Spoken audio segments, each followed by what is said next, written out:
بھی آپ کے وارنٹ نکلے ہوئے ہیں؟ نواں وارنٹ وہ تو اسلام آباد اسی کورٹ سے نکلا ہوا ہے. اچھا اچھا.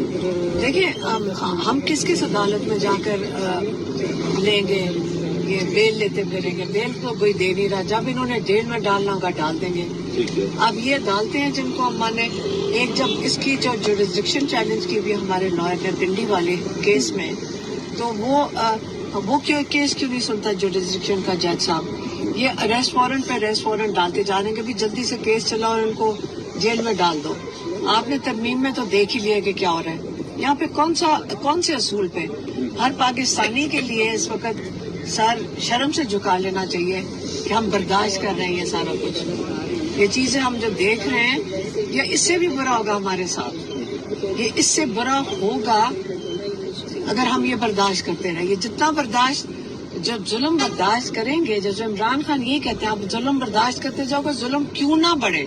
یہ بڑھنا چاہیے کیونکہ ہم برداشت کر رہے ہیں تو ہماری لمٹس ہی ٹیسٹ کر رہے ہیں نا. ان پاکستانی 25 کروڑ لوگوں کی لمٹس ٹیسٹ ہو رہی ہیں کہ آپ کتنا ہم ظلم کریں گے اور کتنا برداشت کرو گے. کون سا انصاف اور کون سی عدالت انصاف دے گی اس وقت.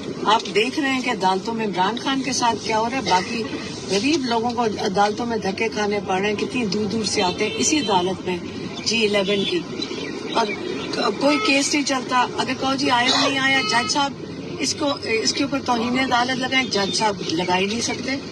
آئیو نہیں آتا, پولیس افسر نہیں آتے, فائل نہیں آتی. 2 سال سے ہم یہ چیز کا سامنا کر رہے ہیں. کروڑوں روپے غریب لوگوں کے خرچ ہو رہے ہیں, ان کی دہاڑیاں جا رہی ہیں, اور آپ کہہ رہے ہیں کہ جی اگر آئیو نہیں آتا. حالانکہ قانون کے مطابق پتہ نہیں اب کون سا قانون چلتا ہے, لیکن پہلے تو قانون کے مطابق اگر پولیس فائل نہ لے کر آئے, پولیس والا یا انویسٹیگیشن آفیسر نہ پیش ہوئے تو جیل جاتا ہے. اب تو اس وقت فری فار آل ہوا ہوا ہے. اس وقت تو قانون ختم ہو چکا ہے. آپ نظر آ رہے ہیں تو آپ کہہ رہے ہیں کہ ہم عدالتوں میں 9واں اریسٹ وارنٹ ڈال دیں گے. تو دیکھیں اریسٹ کرنا ہے نا, اریسٹ کر لیں گے. یہ آپ ان کو روک نہیں سکیں گے اریسٹ سے, کیونکہ یہ کسی وقت بھی کسی کیس میں رات کو فیصلہ کریں گے. آج ان کو اریسٹ کرنا وہ کر لیں گے. آپ سب کو پتہ ہے یہی ہونا ہے. تو اب میں کہاں دھکے کھاتے پھروں بیل لے, پھر آپ وہ پیسے چل کے جب وہ کیا ہوتا ہے, وہ پیسے جمع کر بانڈ جمع کراؤ, پھر وہ ضائع چلا جاتا ہے. لاکھوں روپے لوگوں کے غریبوں کے کیسے جا رہے ہیں.